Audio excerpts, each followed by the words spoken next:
Hello everyone. Today we will be discussing the Module 2 revision, as Module 2 was already done and also it was included for the first internal. Almost all the questions which were appeared in the VTU question papers will be discussed now, and also these were asked in your internal exam also, first internal. So here module, as you already know, module 2 covers media access control in the first part and the wired LAN in the second part. So in the media access control, the topics covered were pure aloha, slotted aloha, followed by CSMA, and then the controlled access methods like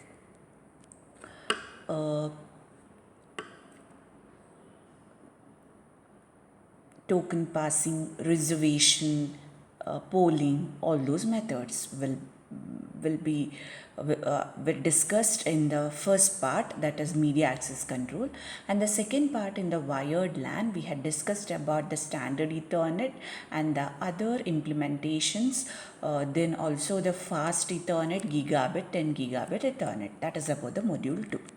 Now let us see the important problem which has appeared many times in the VTU examination is the problem related to the calculation of the throughput with respect to the pure aloha as well as the slotted aloha.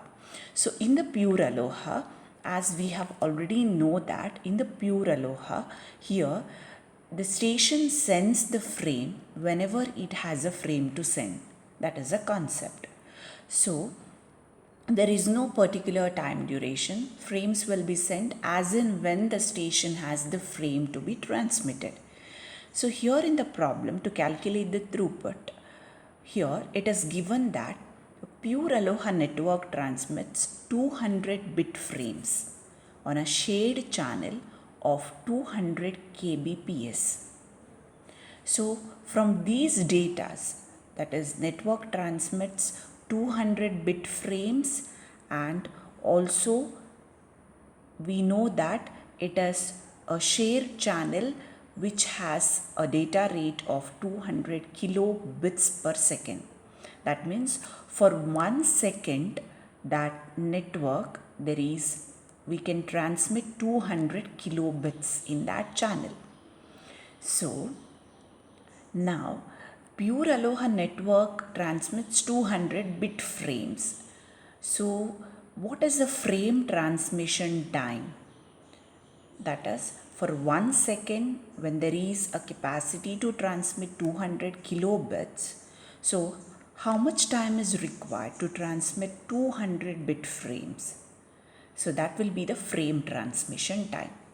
For the particular channel with this given capacity, now to send this much frame, what is the time required? So the frame transmission time that will be here is equal to 200 divided by 200 kbps, which is equal to 1 millisecond. Next is the question is now, what is the throughput if the system produces 1000 frames per second, 500 frames per second, or 250 frames per second? This question is asked with the same data consecutively in the 3 semester VTU examination 2018 as well as 2019. So what here we have to do is, once the frame transmission time is calculated, then it is asked to calculate the throughput. We have to read the question if it is a pure aloha or a slotted aloha. So the question is on pure aloha. So these both are the problems in the random access protocols. So here in the pure aloha, what we have to do is 1000 frames per second. The throughput for the pure aloha to be remembered as equation is S equal to G into e power minus 2G. Many a times students go wrong here. Throughput is calculated for a pure aloha by using the expression S is equal to G into e power minus 2G, where G is it is said to be the load, which is average number of frames generated by the system during one frame transmission time. That means here in this case, since one frame transmission time is 1 millisecond, we have to find out now how many frames are generated during that 1 millisecond. Here, first question is to calculate the throughput if a system produces 1000 frames per second.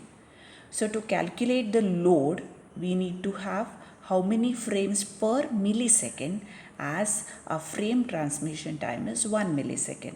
As the frame transmission time changes, even the load G value will be changed, because G is the average number of frames generated during one frame transmission time. So what is now G is here? G is 1000 frames per second, so it is 1 frame per millisecond. So 1 millisecond, it is only 1 frame that we can transmit. So the load is 1. So S equal to G into e power minus 2G, we'll get a result as 0.135, which is 13.5%. That means the throughput is 1000 multiplied by this S value, which is 135 frames. So out of 1000, only 135 frames can be successfully transmitted in pure aloha. Only those will survive. Rest of the frames will get collided. Similarly, if the system creates 500 frames per second, if it is 500 frames per second, how much it is for 1 millisecond? It is half frame per millisecond. So the load is half. So S is half into e power minus 2 into half. So it is 0.184, that is 18.4%. And throughput is 92, that is only 92 frames out of 500 will survive. And it is the maximum throughput percentage wise. And if the system creates 250 frames per second, it is half frame per millisecond. So the load is 1 by 4 frames per millisecond. The load is 1 by 4. And the S is G into e power minus 2G. When we substitute, we get 0.152. That means 15.2%. When it is multiplied to 250, we'll get only 38 frames will survive. The second case is said to be the maximum throughput, because as we know that for a pure aloha, vulnerable time is given as during the 2 frame transmission time. If we transmit only 1 frame, it will be a successful transmission. So the load is considered to be half. During the 2 frame transmission time, we are transmitting only 1 frame. So whenever G value is half, in pure aloha, maximum throughput can be achieved. Next is with respect to the slotted aloha. Now the difference from the pure aloha and the slotted aloha is, in the case of a slotted aloha, the station can allow to send the frame only at the beginning of the slot. That is the slotted aloha. So here the time is divided into slots, and only at the beginning of the slot the frames are allowed to be sent. That is one difference. So it is very important that whenever you read the question, first find out if it is pure aloha or slotted aloha. So both the problems have different kind of solutions with respect to the throughput equation. If you go wrong here, full problem will be wrong. So for a slotted aloha, S is G into e power minus G. That was S into G. S is equal to G into e power minus 2G for pure aloha. So for a slotted aloha, it is S is equal to G into e power minus G. So here what is the value of G? Since the frame transmission time is for this problem also, it is for 1 second 200 kilobits. It is 200 kilobits per second. So 1 second 200 kilobits. So how much time is needed to send 200 bit frames? So 1 millisecond itself is the frame transmission time. That means it is the time taken by that particular frame to get transmitted. That is the frame transmission time. And next is about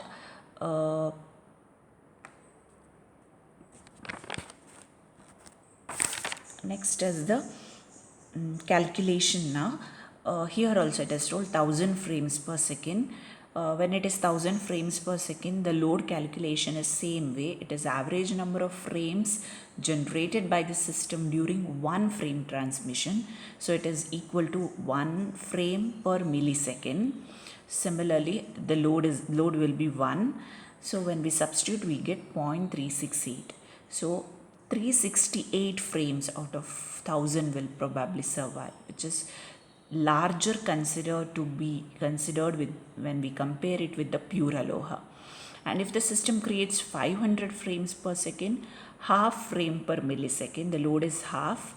So S is 0.303. This means the throughput is 500 into 0.303. That means 151 frames out of 500 will survive. And if the system creates 250 frames per second, 1 by 4 frames per millisecond, that means load is 1 by 4. So S is equal to 0.195. This means that throughput is 49. So only 49 frames out of 250 will probably survive. So the problem is solved in the same way, just the difference is in the throughput expression, that is S is equal to G into e power minus G. Here the maximum throughput is achieved if the load is equal to, that is the value of G is equal to 1. That means during one frame transmission time, if we transmit only one frame, we get the maximum throughput. Here, since there is a condition that the frames are allowed to be transmitted only at the beginning of the slot, this can be achieved. In the case of a pure aloha, there is no restriction for a station to send a frame only at the beginning. They can transmit at any time. So as a result of it, only if we have during 2 frame transmission time, if we transmit only one frame, the frame will be sent successfully. That is said to be the vulnerable time. So there the vulnerable time is said to be with respect to 2 frame transmission time. Here it is 1 frame transmission time.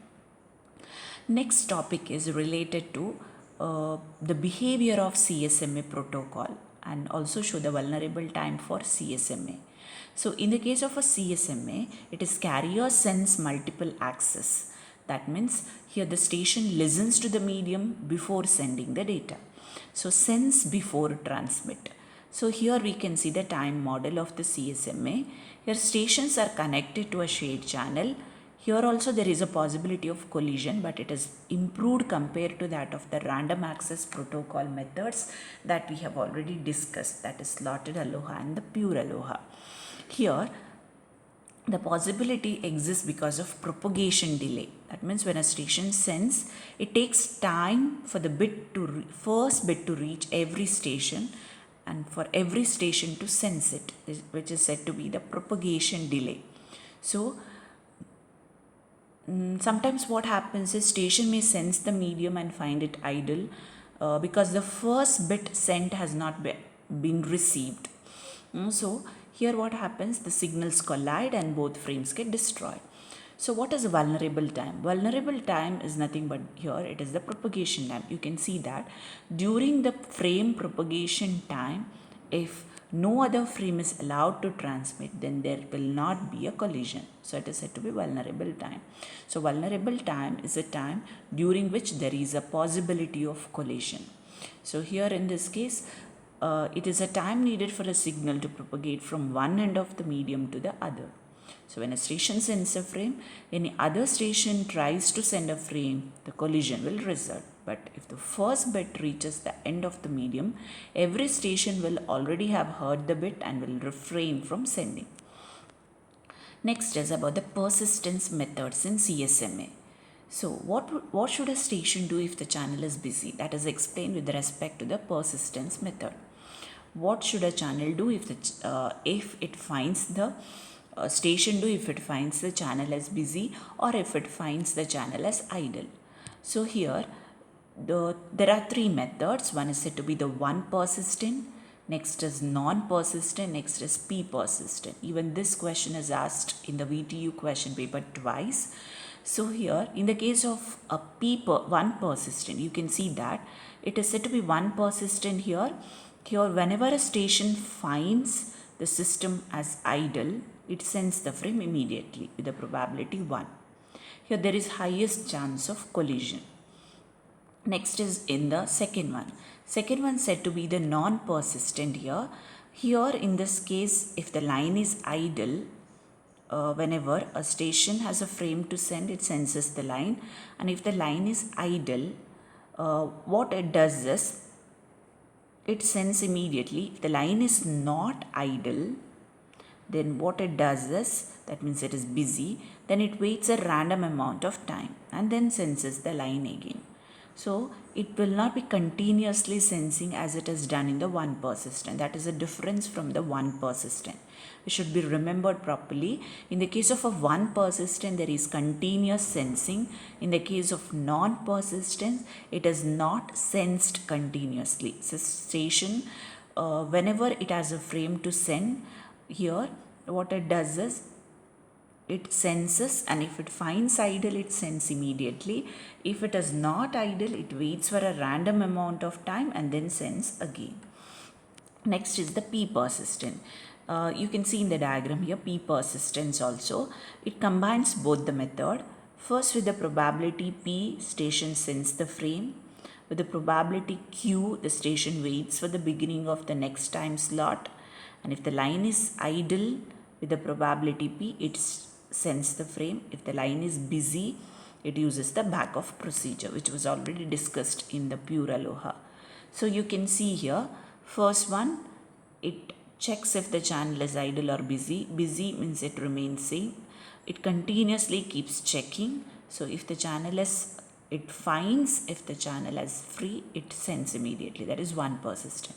In the non-persistent, it checks, it continuously will not be checking. It waits randomly and then checks, and when it finds idle, it sends. Next is in the P persistent, the channel will be checked. If it is busy, it will be in a loop. It keeps checking and continuously, as it was done in the one persistent. In case if it finds idle, then it will not send immediately as it was done in the case of the first one persistent. What it does is, it will wait, it checks the probability of the outcome, and if that probability of outcome is less than or equal to P, then in that case station transmits. Otherwise, if it is greater, it waits for a slot of time, then it checks once again the channel is busy or not. If it is idle, it will checks once again the probability, and then it will decide if it has to transmit or remain in a waiting state. Or in case if it finds as busy, it is not idle, if it is busy, then it uses the back-off process. As it was told, the back-off process is, it will find out the value of TB by using the values, by taking the random number back of time, and then it will be repeated. Next is about the CSMA CD, carrier sense multiple access collision detection. Even this question has appeared in the question paper once. So that is about here in the CSMA CD is, it is carrier sense multiple access with collision detection. So CSMA methods just tells about what is the method. It does not specify the procedure following a collision. So carrier sense multiple access with a collision detection, there is an algorithm which handles the collision. So here is station monitors the medium to see if the transmission was successful or not. In the case of CSMA, we just discussed that if it finds idle, it sends, if it is busy, it waits, all that.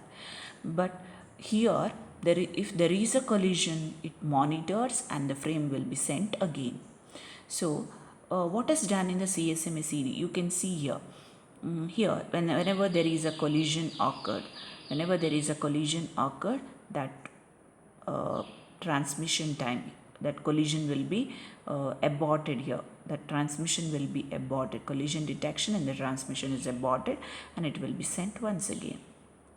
Even here the same thing is shown, and the same thing can be seen with respect to the flow diagram also. So difference between the pure Aloha protocols and CSMA CD is that one is here there are persistence methods that we can use to to sense the channel before we start sending a frame. And also second difference is here is the frame transmission. In Aloha we transmit the entire frame, then wait for acknowledgement, all that we do. In CSMA CD, transmission, collision detection, everything happens together. It is a continuous process.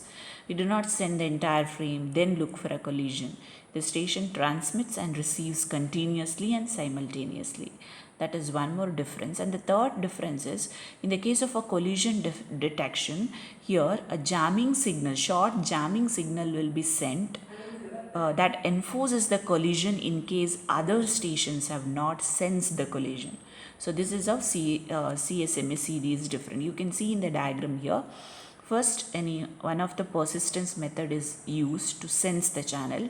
Once it is sensed, if it is eligible for transmission, then if it is eligible for transmission, it will be transmitted and checks if the collision is detected. In case if it is collision is detected, then it sends that short jamming signal to inform the other stations about the collision, and then it uses the backup procedure and once again sends that frame once again by sensing the channel. Next is about the problem on CSMA CD. It is given that even this question is asked in December 2018. The same problem was discussed during the regular class hour also. So here a network using CSMA CD has a bandwidth of 10 Mbps, and if the maximum propagation time is 25.6 microsecond, what is the minimum size of the frame? So as we already know that the frame transmission time is given as 2 into the propagation time. So it is 2 into the propagation time will be the frame transmission time. So propagation time is here given is 25.6. So the frame transmission time is 51.2. That means in the worst case, station needs to transmit for a period of 51.2 microsecond to detect the collision. That is the meaning. So to detect a collision, the frame transmission should be minimum so much in CSMA CD. And minimum size of the frame is the bandwidth multiplied by the frame transmission time will give you the size of the frame. So the bandwidth, which is in bits per second, multiplied by seconds, we get the number of bits in the frame. So it is 512 bits or 64 bytes. This is actually the minimum size of the frame for a standard Ethernet. Next, we'll see about the 3 strategies used in CSMA CA, collision avoidance. So all these concepts are related to the first half, that is media access control, where we have seen about pure Aloha, slotted Aloha, even CSMA CD, and the next is CSMA CA. So it is carrier sense, multiple access with collision avoidance. So here basic idea in the CSMA CD is that station needs to be able to receive while transmitting to detect a collision. And when there is no collision, station receives one signal, its own, and when there is a collision, it receives 2 signals. That is one own signal, one more is signal transmitted by the second station. So to distinguish between these, the received signals in the 2 cases must be different. In other words, signal from the second station needs to add a amount of energy to the one created by the first station. So in a wired network, the received signal has the same energy as the send signal, and this means that in a collision the detected energy doubles. However, in the case of a wireless network, much of the energy is lost in the transmission. The received signal has very little energy, so collision adds only 5 to 10% additional energy. So this is not sufficient to detect a collision. So in the wireless network, it is must that we need to avoid collisions because they cannot be detected. So carrier sense multiple access with the collision avoidance was invented for wireless networks. The collisions are avoided by using 3 strategies. One is interframe space, contention window, and acknowledgements. So here you can see in the diagram, first one is said to be the interframe space. Here, when the what is done is, if in case if the channel is found idle, station does not send immediately. It waits for a period of time called interframe space, which is written here, IFS. Even though the channel may appear idle, a station may have already started transmitting. So the distant station signal has not yet reached. In that case, the IFS time allows the front of the transmitted signal by the distant station to reach the station. And if after the interframe space time the channel is still idle, station sends, but it still needs to wait a time equal to contention time. So here, contention time is the amount of time which is divided into slots. Station that is ready to send chooses a random number of slots. The number of slots changes according to the backoff strategy. This means that it is set to one slot the first time, then doubles each time. Station cannot detect an idle channel after IFS time. This is very similar to p-persistent method. One interesting point about the contention window is that station needs to sense the channel after each time slot. However, if the station finds the channel busy, it does not restart the process. Next is acknowledgement. With all these precautions, still may be a collision. So data may be corrupted. A positive acknowledgement and the timeout timer help to guarantee that receiver has received the frame. Here also you can see the flow diagram for a CSMA CA. So station sends a frame. It is good if you draw the flow diagram in case if the question is asked here for 6 mark. If you write interframe space, contention window, acknowledgement is enough, but this also can be specified. If the channel is free, it senses. If the channel is free, it waits for IFS as it is told here. It senses. If it is free, it waits for IFS and it chooses a random variable and then it sets a timer which is said to be contention window, sends RTS, sets a timer and it checks if the CTS is received, that is clear to send. It waits for IFS, sends the frame. Next it checks if the acknowledgement is received. If not, it uses the backoff strategy. Next is about the polling control access method. Here, polling works with the topologies in which one device is designated as primary station and the other devices are secondary. So primary device itself will be controlling here which device is allowed to use the channel, all that. So primary will always be an initiator. So here in the case we are using a select and the poll function. So select is used whenever the primary device has something to send. Remember that primary controls the link. If the primary is neither sending nor receiving, it knows that the link is available. If it has something to send, primary device sends it. That means here in the select also primary itself controls. Once it gets a positive acknowledgement, primary first alerts the secondary to the upcoming transmission, waits for the acknowledgement for the secondary's ready status, and then primary creates a select frame SCL which includes the address of the intended secondary once it gets acknowledgement. Next is about the poll. Here poll is used by the primary to solicit the transmission from the secondary. So whenever a primary is ready to receive data, it polls the device if it has something to send. When the first secondary it approaches, if it responds with NAK here, negative acknowledgement, so it response is negative, then the primary polls the second one, that is the next secondary, until it finds the one with the data. When the response is positive, primary reads the frame and returns the acknowledgement. Next is about the reservation as a control access method. In the reservation, station needs to make a reservation before sending the data. The time is divided into interval.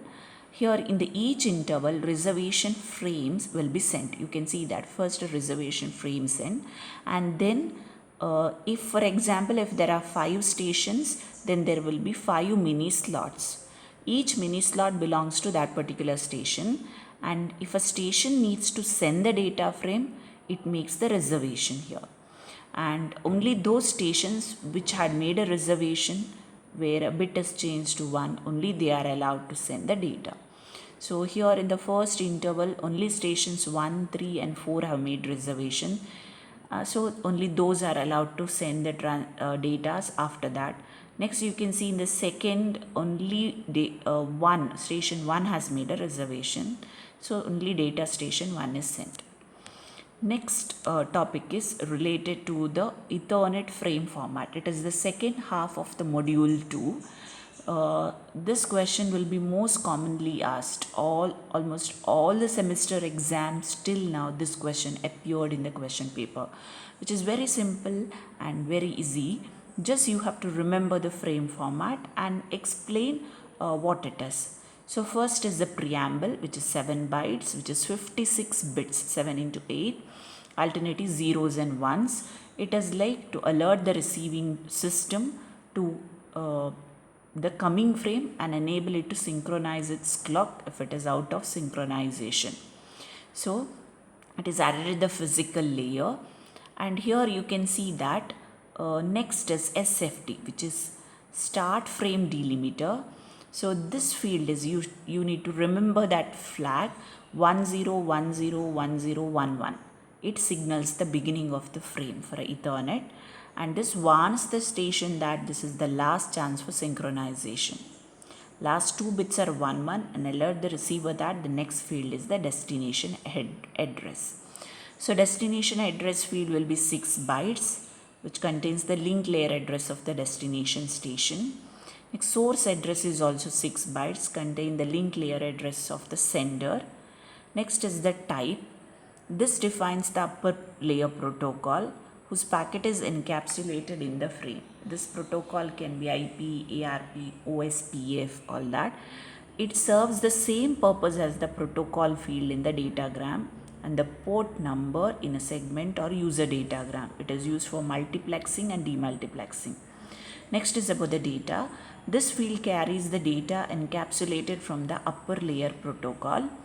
So this data field is minimum of 46 and a maximum of 1500 bytes. It should be remembered for Ethernet. And CRC contains error detection information, which is 4 bytes. Next is usually the question will be asked, what are the maximum and the minimum frame lengths? So along with the frame format. So in the case of a frame length, the minimum length restriction for the correct operation here needs to have a minimum of 512 bits or 64 bytes. Here part of this length is the header and the trailer. And next, the standard defines the maximum length of the frame is 1518 bytes without including preamble, SFD, all that. So these values should be remembered here. So about the minimum length and also about the maximum length. Next is a short note on 10 base 5 Ethernet and 10 base 2 Ethernet. So these are the standard Ethernet type. 10 base 5, here 10 which is written at the first, you can see here. So it represents, it is 10 Mbps speed for a standard Ethernet, and then you have a base. Base tells that it is a baseband digital signal, and the 5 tells that it is 500 meter. 10 base 5, it is a thick Ethernet. So it is the size of the cable, size of the, that is 10 base 5 is the first Ethernet to use a bus topology. Uses here to connect it to the external transmitter or a receiver. Here thick coaxial cable were used. Here transceiver is responsible for transmitting, receiving and detecting the collision. The transceiver is connected to the station via cable that provides several paths for sending and receiving. Collision can only happen in the coaxial cable. Maximum length must not exceed 500 meter. If the length is more than 500 meter, then up to 5 segments, a maximum of 500 meters can be connected using repeaters. Next is about 10 base 2 here. It is said to be the thin Ethernet. It is a second implementation. Here it is also said to be cheaper net. Here 10 stands for 10 Mbps. Base stands for it is baseband digital, and 2 stands for the length of the cable. Here cable is much thinner and more flexible. Here transceiver is part of the network interface card, and here note that the collision here occurs in the thin coaxial cable.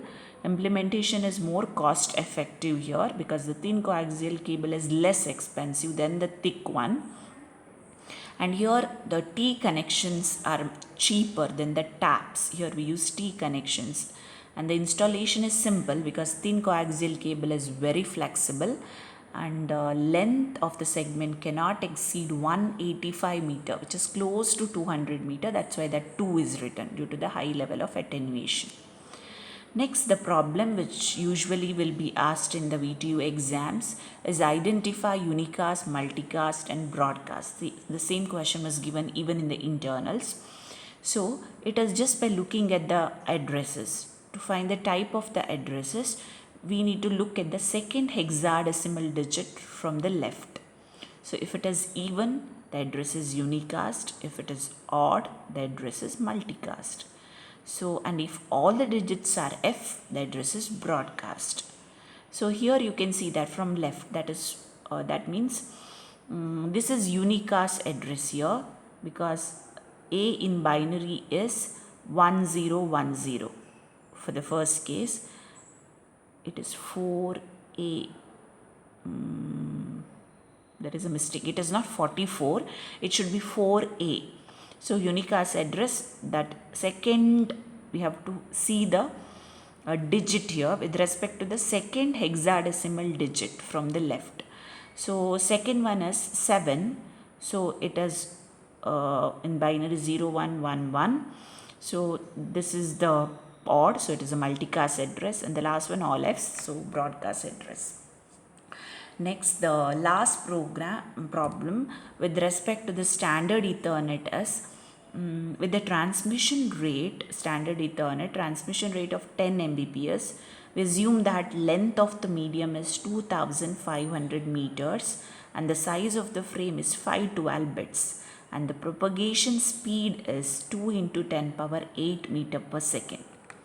So, we have to calculate propagation delay, transmission delay, and also what is the value of A, and also efficiency. So, first one is the propagation delay. Propagation delay is nothing but time to reach the end of the medium, which is calculated as length of the medium divided by the propagation speed, which we get it as 12.5 microsecond. Transmission delay is time taken by a frame to be sent out, which is calculated as size of the frame and divided by the transmission rate, that is 10 Mbps. Next we have 10 Mbps, which is 10 into 10 power 6, so it is written as 10 power 7, so 51.2 microsecond. Next, efficiency is calculated by using the expression 1 by 1 plus 0.64 into A. So here in this case, the value of A is 12.5 by 51.2, which is a ratio of propagation delay by transmission delay, which is the number of frames that can fit on the medium. When we substitute that in the efficiency equation, we get it as 39%. That means the remaining 61% of the time the medium is occupied, but it is not used by the station. Only during this 39% of the time medium is used by the station. So this is about the module 2 revision, where we have gone through about the pure aloha, slotted aloha, carrier sense multiple access, as well as collision detection, collision avoidance strategies, and also we had seen about polling as well as the reservation methods, and also about the frame format, that is Ethernet frame format, maximum and the minimum length, about the implementation 10 base 5, 10 base 2, and also we have seen about the problems related to that unicast, multicast, broadcast, and also calculation of the efficiency by using the expression. Thank you.